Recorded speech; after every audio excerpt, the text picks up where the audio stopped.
Hey guys, my name is Anu, and this is a footage of me riding a bike in downtown Toronto for the very first time. I have a terrible habit of getting into new hobbies and ditching them after a few months, and not gonna lie, biking was one of them. But it's summer in Toronto, so I'm riding with a couple of my pretty seasoned biker friends.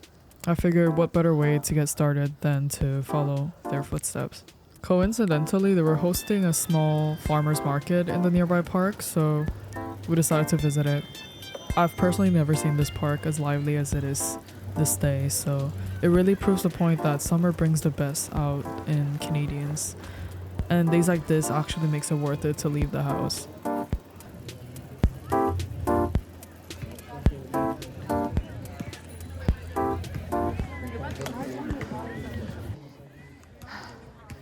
I also wanted to apologize. It's probably going to be extremely shaky with a lot of tilted shots and my hair just hanging around everywhere, but I'll try my best to fix this in post edits.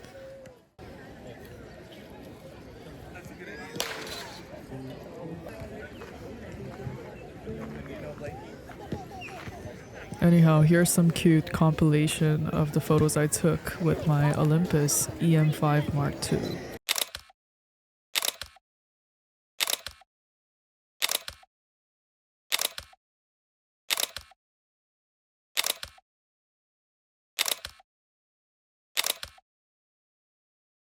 We knew that we wanted to head to the west from Chester Station, and that's just about all the route planning we personally did. I have a lot of developed fear riding next to cars because I've been hit by a car when I was young. So I'm extremely cautious and a little bit anxious, but there's really no better way to get over it than to get into it. Yeah. I think the toughest part about cycling is to choose to leave the house to go biking. So I really hope having this video out kind of helps me develop this sense of consistency, and I would love to keep documenting new journeys and routes as a way to kind of remember my progression. And in general, I do love editing, so what better way to get into it?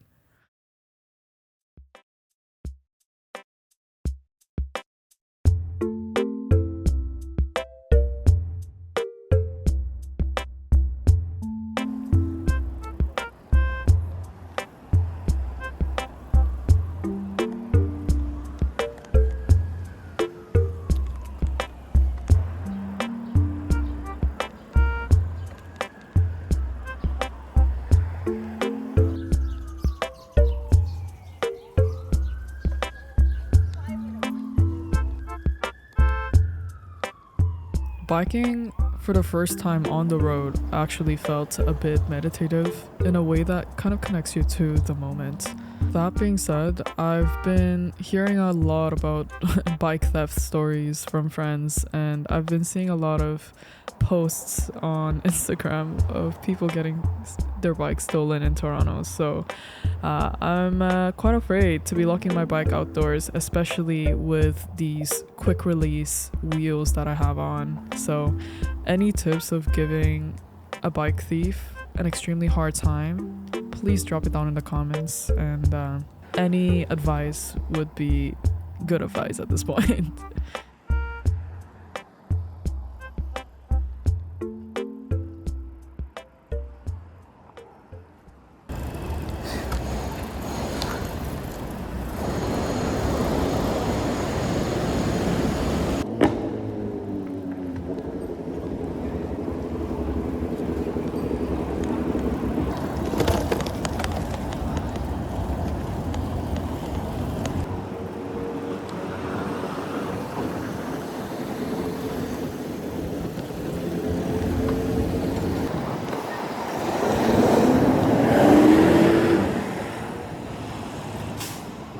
Nothing hits harder than a good no plan Saturday with just friends. It kind of reminded me of Stranger Things when all the kids are just cycling around town, and it made me feel like a kid all over again.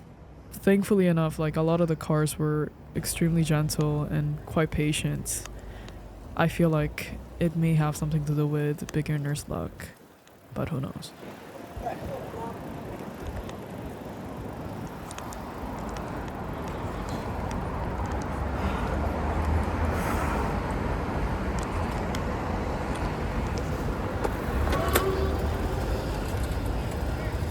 Funny enough, as I'm editing this video right now, I took quite a bit of a time to go biking again. It's been about a good month since I last went biking, which is absolutely depressing. But I do miss the booster juice and I do miss cycling around. I made a lot of changes to my bike, so I can't wait to have that showcased on the next upcoming videos. And I can't wait for the next cycling session, to just mindlessly stroll around the bike. I also just found out that I was holding the handlebars in a way that's extremely inconvenient for me. It was quite uncomfortable riding while holding the drop down bars anytime I need to speed. So found out there's a much better position to hold at handles, and it's just by holding those brake tops. I don't know how to explain it, but you get the point. We were actually supposed to go to the bike shop nearby, but it ended up being closed for the weekend, so we ended up in this Mexican food place, which I absolutely will not complain about.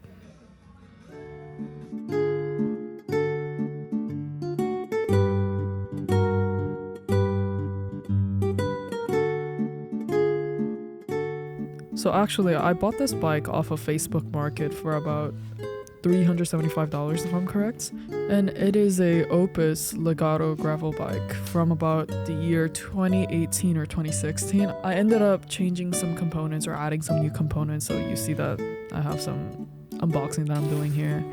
And this package is basically from Blue Lug, Japan. I got some hand wraps to switch up my bike setup, and a king cage for my flat steel top bottle, and a reflector. And I love when they give some freebies of stickers. And this is the recent changes I made to the bike. I initially just spray painted the whole frame and I messed that bit up.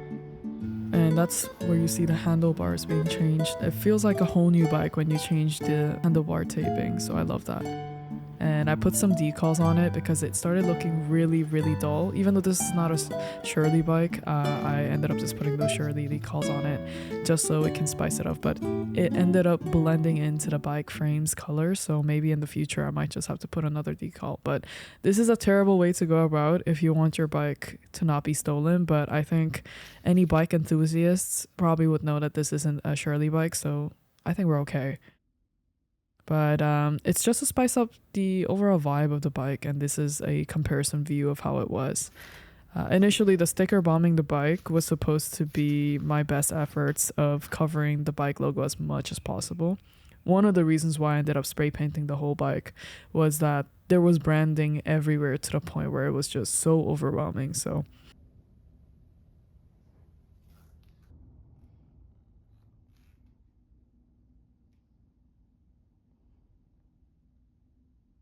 I didn't want to invest in such an expensive saddle just yet, so I got this $50 Canadian dollars Steve Potts saddle, and that's my setup so far.